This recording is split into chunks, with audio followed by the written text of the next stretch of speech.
સુરેન્દ્રનગર અને વઢવાણ શહેરને જોડતો ભોગાવો નદી પરનો નવનિર્મિત પુલ હાલ ચર્ચાનો વિષય બન્યો છે. માત્ર 20 વર્ષ પહેલા જ બનાવવામાં આવેલો આ પુલ અત્યારે જર્જરિત અવસ્થામાં પહોંચી ગયો છે.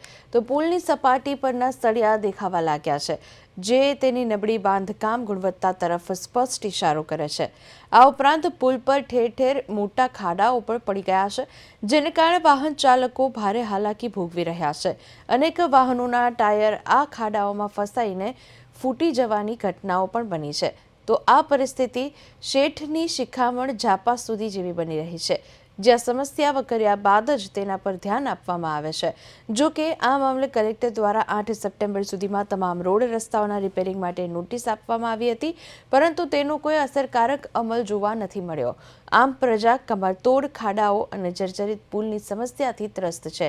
માત્ર 20 વર્ષમાં જ પુલની આ દયનીય સ્થિતિ કોન્ટ્રાક્ટરની કામગીરી સામે પણ સવાલો ઊભા કરે છે. વાહન ચાલકો દ્વારા તાત્કાલિક ધોરણે મોટી દુર્ઘટના સર્જાય તે પહેલા પુલનું રિપેરિંગ કરવાની માંગ ઉઠી છે.